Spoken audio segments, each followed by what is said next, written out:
और चलिए बुलेटिन में सबसे पहले बात करेंगे दतिया उपचुनाव से जुड़ी, जहां वोटिंग का समय खत्म हो चुका है और शाम 5 बजे तक अगर देखा जाए तो वोट परसेंट 69.36 यानी 69.36% मतदान हुआ है।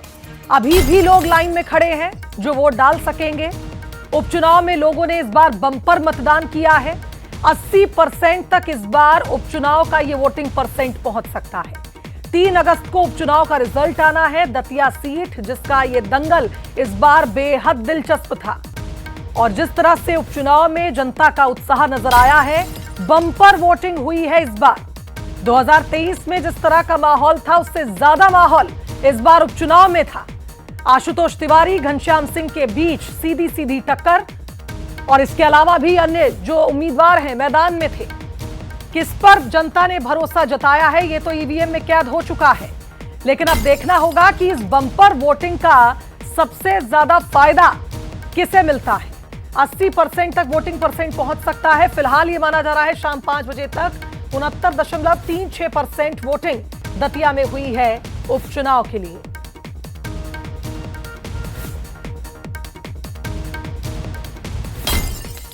सहयोगी उमेश का रुख करेंगे, हमारे साथ इस खबर पर लाइव जुड़ रहे हैं। उमेश, जैसा कि मैं कह रही थी, अगर 80% तक वोटिंग परसेंट पहुंचेगा यानी बम्पर वोटिंग की बात हम लगातार कह रहे हैं, इसका क्या कुछ और फायदा भी निकाला जाएगा? क्या कुछ और समीकरण इससे बदल सकते हैं? वजह यह है कि इस बार का ये चुनाव शुरुआत से ही बेहद दिलचस्प था और जनता का उत्साह भी हम वोटिंग परसेंट में देख पा रहे हैं।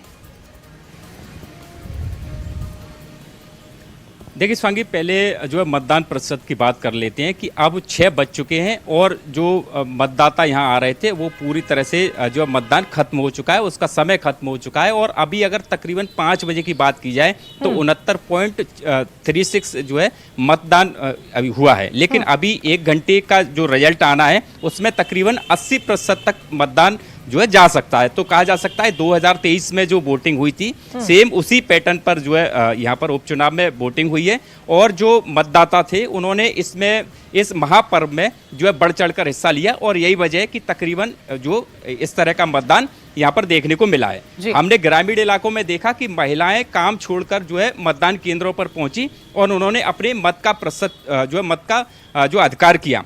जिस तरह से आपने जिक्र किया कि ज्यादा वोटिंग हमेशा सत्ता पक्ष के फेवर में जाती है, लेकिन इस बार ये चुनाव बहुत दिलचस्प है क्योंकि जो पूर्व गृह मंत्री नरोत्तम मिश्रा हर बार जो है लंबे समय से इस सीट से चुनाव लड़ते थे, इस बार उनका टिकट कट गया है। और इसके साथ ही राजेंद्र भारती जो कांग्रेस से प्रत्याशी थे, लगातार वो भी इस सीट से चुनाव लड़ते थे, वो कई बार यहाँ से जीते थे और यही वजह है कि दोनों चेहरे इस चुनाव से हट गए हैं, दूर हो गए हैं और नए प्रत्याशी हैं वो यहाँ पर जो है आए हैं और इसका जो है फायदा दोनों ही पक्षों को मिल सकता है। कांग्रेस भी इसमें कम नहीं आंकना चाहिए क्योंकि लगातार जो शुरू से जो हम कह रहे हैं, जिस तरह से हमने ग्राउंड रिपोर्ट की तो उसमें जो है लगातार कांग्रेस पहले से बढ़त बनाए हुए थी। क्योंकि अब मतदान का प्रतिशत है तो ये संभावना नहीं जताई जा सकती कि सत्ता फेवर में ही ये पूरा जो है मतदान हुआ है। ठीक है जी, क्योंकि विपक्ष भी लगातार अपने प्रयास कर रही थी।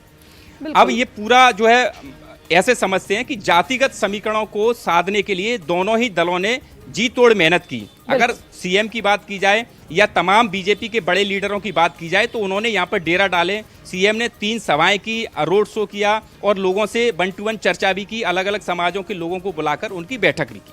इससे असर जरूर चुनाव में पड़ा क्योंकि पहले से जो है नरोत्तम मिश्रा के हटने के बाद जो है विरोध के सुर दिखाई दिए और उसके बाद सीएम ने जब मोर्चा संभाला तो कुछ आंकड़े जो है बीजेपी के फेवर में जाते हुए दिखाई दिए। लेकिन कहीं ना कहीं इस चुनाव में एक और वजह देखी जा रही है, वो है सहानुभूति। जिस तरह से जो है 2.5 साल में कांग्रेस के जो प्रत्याशी हैं एक बार फिर चुनावी मैदान में जो है चुनाव हो रहा है, उपचुनाव हो रहा है, उसकी ये वजह है सहानुभूति। तो कांग्रेस कहीं ना कहीं सहानुभूति से भी वोटर हैं उनको अपनी ओर आकर्षित कर रही है। ग्रामीण इलाकों में, शहरों में लगातार जो है कांग्रेस की जो है बढ़त देखने को मिली। अब जो ईवीएम है उसमें प्रत्याशियों की किस्मत कैद हो चुकी है। 3 तारीख को ये स्पष्ट हो पाएगा कि जनता ने किसको अपना आशीर्वाद दिया है, जनता ने किसको दतिया के लिए चुना है, किसको विधायक बनाया है। उम्मीदवारों को लेकर जिस तरह से इस बार हमने देखा था उमेश, खासकर कि बीजेपी ने तो चौंका दिया था दतिया के दादा का जिस तरह से टिकट काट कर, लेकिन ये माना जा रहा था कि घनश्याम सिंह जो है वो फैमिलियर फेस है वहां पर।